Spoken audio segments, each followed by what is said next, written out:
அனைவருக்கும் வணக்கம். நான் உங்கள் ஜெயவேணுகோபால். நாம இன்னைக்கு பார்க்கக்கூடிய டாபிக் எத பத்தி அப்படின்னா, 11ஆம் அதிபதி அப்படிங்கிற கிரகம் எந்த ஒரு ஜாதகத்திலுமே முழுக்க முழுக்க நன்மைகளை மட்டுமே செய்ய கடமைப்பட்டவர். இயல்பாகவே ஒவ்வொரு ஜாதகத்திலுமே அதிகமான அஷ்டவர்க்க பரல்களை இந்த 11ஆம் இடம் வச்சிருக்கும். சில பேத்துக்கு அதிகமான பரல் 11ஆம் இடத்துல இருந்து, அந்த 11ஆம் ராசியில 4 கிரகம், 5 கிரகம் இருக்கிறது அப்படிங்கிறது சூப்பரான அமைப்பு. இந்த 4ஆம் இடம் பாதிக்கப்படாம இருக்கணும். 4ஆம் இடத்துல அதிகமான பரல் பொதுவா எல்லா ஜாதகத்திலயுமே பார்த்தீங்கன்னா, அதிகமான பரல் 11ஆம் இடத்துல இருக்கும். இப்ப 11ஆம் இடத்துல ஒரு 4 கிரகம், 5 கிரகம் இருக்குன்னு வச்சுக்கோங்க. அதுல யோகியும் இருக்காரு, கரணநாதன் இருக்காரு. இப்ப அவருடைய தசாபுத்திகள் நடக்குது.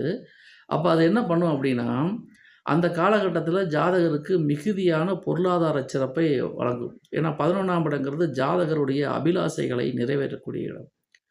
எந்த ஒரு மனிதனுக்குமே வாழ்க்கையில சந்தோஷத்தையும், நிம்மதியும் தரக்கூடிய காலகட்டம் எது அப்படின்னா, இந்த 11ஆம் அதிபதியுடைய தசாபுத்திகள் தான். பாதிக்கப்படாம 11ஆம் அதிபதி இருந்தா 100% முழு பலன் கிடைக்கும். பாதிக்கப்பட்டிருந்தாலும் அந்த சதவீதத்துக்கு தகுந்த மாரி பலன்கள் குறையுமே தவிர, நடக்காம போகாது. அப்போ உங்க ஜாதகத்தில 11ஆம் இடம் எவ்வளோ பரல் வாங்கியிருக்கு? 11ஆம் இடத்துல எத்தனை கிரகம் இருக்கு?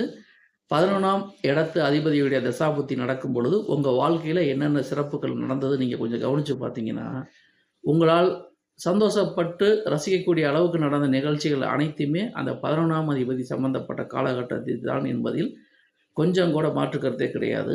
அப்ப 11ஆம் அதிபதியோடைய காரகத்துவங்களை நீங்கள் தொடர்ந்து பின்பற்றினாலும், உங்களுக்கு நல்ல விஷயங்கள் தொடர்ந்து நடந்து கொண்டே இருக்கும். இவை முழுக்க முழுக்க பொதுவான தகவல்கள். நன்றி, வணக்கம்.